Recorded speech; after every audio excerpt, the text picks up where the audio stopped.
Hello everyone, welcome to Anju Bansal Maths classes.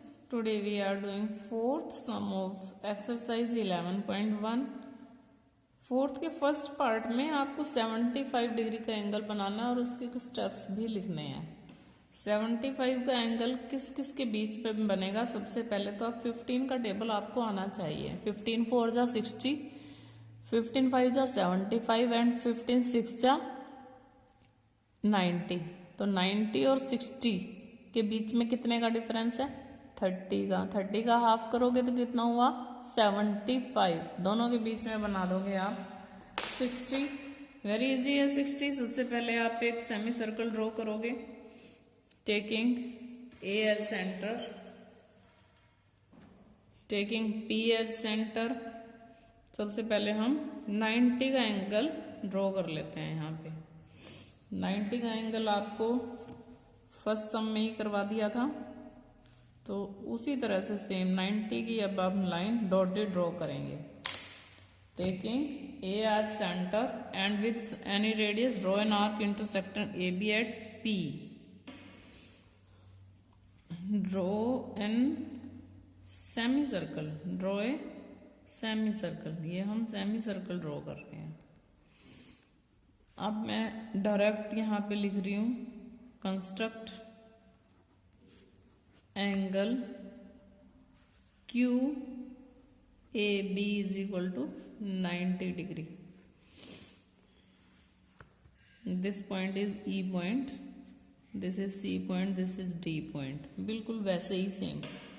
आप चाहो तो फर्स्ट सम में से देख के भी पूरी कंस्ट्रक्शन ड्रॉ कर लिख सकते हो, राइट कर सकते हो। अब हम ले रहे हैं taking C and E as centre, construct Q A B that will intersect semi circle. जो ये सेमी सर्कल को किस पॉइंट पे इंटरसेक्ट कर रहा है? एट ई। अब हमें यूज करना है इस पॉइंट ई का और सी का। ये 60 है सी पर, तो 60 और 90 के बीच में, इन दोनों के बीच में यहां आएगा। Now taking C and E as centres, ये हम बाइसेक्टर ड्रॉ कर रहे हैं। किसका बाइसेक्टर ड्रॉ कर रहे हैं? सी और ई के बीच का।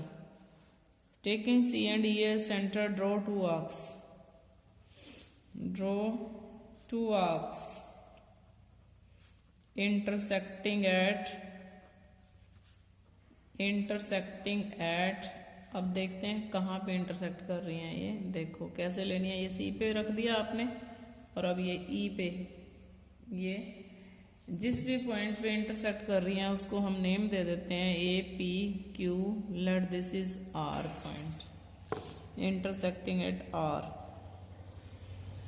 ये मैं ब्लैक पेन से ही ड्रॉ कर रही हूँ, ठीक है। ये लाइन आप डॉटेड लोगे और ये आप पूरी लाइन लोगे, और इस पॉइंट को भी नेम दे सकते हो बट जरूरत भी नहीं है। Intersecting at R, R A B is equal to 75 degree. 60 से ज्यादा है ये, 90 से 15 कम है। This is 75 degree. यहाँ पे आप 75 जरूर लिखोगे। अब ये 70, ये देखो सी ए बी कितना है? 60 और आर ए सी कितना है? 15। काफी है इतना बस। नाउ सेकेंड सम 105, बिल्कुल इजी है। 105 भी किसके बीच में आएगा? आपको समझा दूं तो 15 1 जा 15, 15 2 जा 30, 15 3 जा 15, 4 जा 60, 15 5 जा 75, 15 6 जा 90, 6 7 जा 105 और 15 8 जा 120। ये इन दोनों के बीच में आ रहा है। ये हमारा 90 और 120 के बीच में हमें बनाना है। तो हम क्या कर रहे हैं? फिर से draw an arc, draw an रे, आर्क नहीं रे। ए बी हमने एक रे ड्रॉ की है। और taking same construct 90 degree, construct 120 degree. First जो हम सेमी सर्कल पे आर्क लगा रहे हैं वो है 60 की, और जो सेकंड आर्क है वो कितने की है 120 की। तो दोनों से हम एक आर्क लगा रहे हैं, तो ये कितने की आ गई आपकी 90 की आर्क आ गई। 90 से ज्यादा है 105, तो एक आर्क हम यहां से लगा रहे हैं और एक आर्क हम यहाँ ई पॉइंट से लगा रहे हैं, एक डी पॉइंट से। This point is P, this point is C, this point is D. C D से आर्क लगाई तो क्यू पॉइंट आया और ई पॉइंट आया सेमी सर्कल के ऊपर। अब आपने आर्क लगाई है ई से और डी से, we get this R point. Join A R, join A R. Now B A R या R A B is equal to 105। अब इसके स्टेप्स में भी मैं थोड़ा सा कट करूंगी। Steps of construction, draw a ray A B. Second point is construct angle QAB is equal to 90 degree that intercepts semicircle at E। semicircle को E पे कट कर रहा है। taking D and E as centers, D को री को centre लिया है। Draw two arcs intersecting at R, join A R. Angle R A B या B A R is equal to 105 degree. जहां मैं कंस्ट्रक्ट एंगल लिख रही हूं, यहां पे आप फर्स्ट सम में जो 90 डिग्री हमने बनाया उसकी सारी कंस्ट्रक्शन भी राइट कर सकते हो, और एग्जाम में तो आपको करनी ही होगी। थर्ड सम, फोर्थ का थर्ड पार्ट है 135। अब इसी टेबल को हम आगे चलाते हैं। 15 7 जा 8 जा, 15 9 जा, 15 10 जा, 15 11 जा, 15 12 जा, 180 तक हम इसको बढ़ा रहे हैं। देखो 90 और 180 के बीच में 90 का डिफरेंस है। अगर हम 90 का हाफ करें तो 45 होता है, और 90 में 45 ऐड करो 135 आ गया। देखो ये 135 आ गया, 135, और इसमें से आप 45 को माइनस करो 180 में से तो भी 135 आ गया। तो हम 90 और 180 के बीच का अगर हाफ कर दें, दो बातें हैं, या तो आप 150 का एंगल बनाओगे, 150 और 120 के बीच में 135 बन जाता है। हम ऐसा नहीं कर रहे हैं, हम तो 90 और 180 के बीच का हाफ कर। Draw an arc, draw an रे। हर बार मेरे से मिस्टेक हो रही है, ये जब आर्क बोल रही हूँ मैं। तो सेमी सर्कल ड्रॉ किया, ये पॉइंट P है, ये पॉइंट C और ये पॉइंट D। हम कितने का एंगल बना रहे हैं 90 का।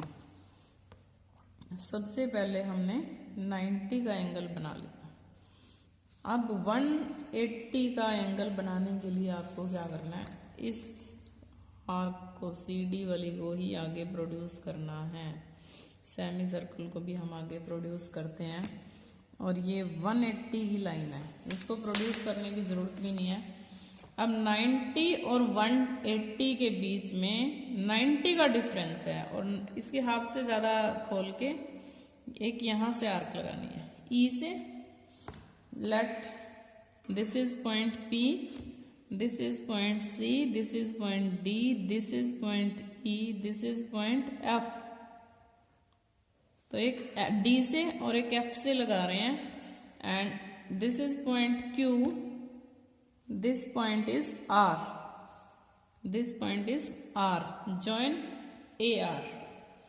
जो एंगल आर ए बी है this is 135 angle R A B. How, हम अब इसको राइट करते हैं स्टेप्स को। सबसे पहले हमने क्या किया है, ड्रॉ ए रे,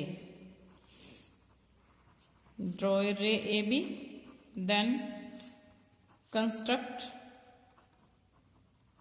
angle Q A B.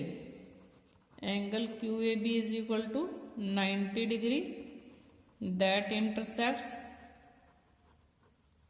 Semi circle, जो कि सेमी सर्कल को कहाँ इंटरसेक्ट कर रहा है, एट ई पॉइंट। मैंने वही पॉइंट रखे हैं सेम टू सेम ताकि आपको कोई भी डिफिकल्ट ना हो। अब आपको ई से और एफ से, taking E and F as centre, taking E and F as centre. आपको अगर ये थोड़ी सी इनकम्प्लीट लग रही है तो इसमें आप सारे पॉइंट्स लिख सकते हो फर्स्ट सम वाले 90 डिग्री वाले।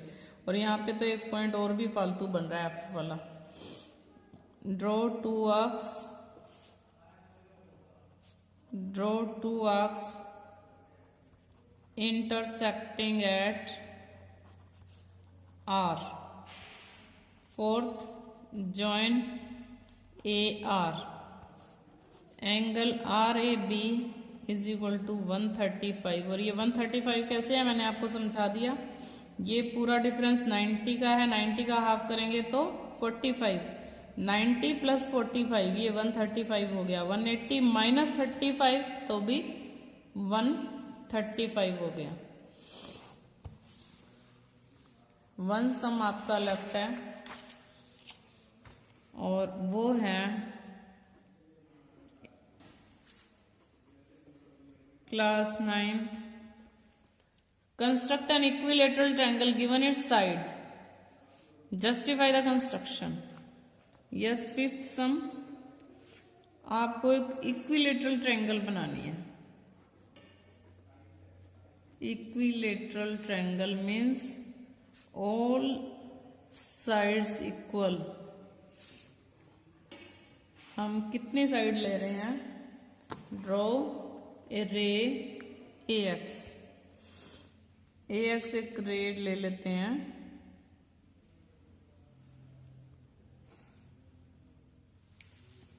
let this is A, this is X, this point is X। ठीक है, सबसे पहले हमने क्या किया स्टेप्स में, draw a ray A X with initial point A, with initial point A. अब ए को सेंटर लिया। अब हम लेंथ क्या ले रहे हैं, हम ले रहे हैं 3 सेंटीमीटर की लेंथ। मैंने 3 सेंटीमीटर लिया है। सबसे पहले मैंने ए बी को इंटरसेक्ट कर लिया और फिर ए से और बी से आर्क्स लगा दी 3-3 सेंटीमीटर की। यहां से भी 3, बी से भी 3। अब देखो ये तीनों साइड्स जो हैं B, let this is C. अब ये तीनों साइड्स कितनी कितनी हुई, 3-3 सेंटीमीटर। ए बी हमने कितनी ली, 3 सेंटीमीटर। आप 4 भी ले सकते हो, 3.5 भी ले सकते हो, बट तीनों साइड्स इक्वल लेनी है आपको। Taking A as centre and radius equal to, now taking A as centre. अब ए को हमने सेंटर लिया एंड विद रेडियस 3 सेंटीमीटर। हम 3 का बना रहे हैं ना, तो यहाँ पे जो भी साइड गिवन हो, अगर यहाँ पे आपको साइड गिवन है तो आपको उतनी ही लेनी है। With radius 3 centimeter intersect A B is equal to 3 centimeter. टेकिंग A and B as center and same radius, draw two arcs. Draw two arcs intersecting at C. Join AC and BC. Hence, CAB is required equilateral triangle. Required triangle. Please like, share and subscribe my channel. Thanks and have a nice day.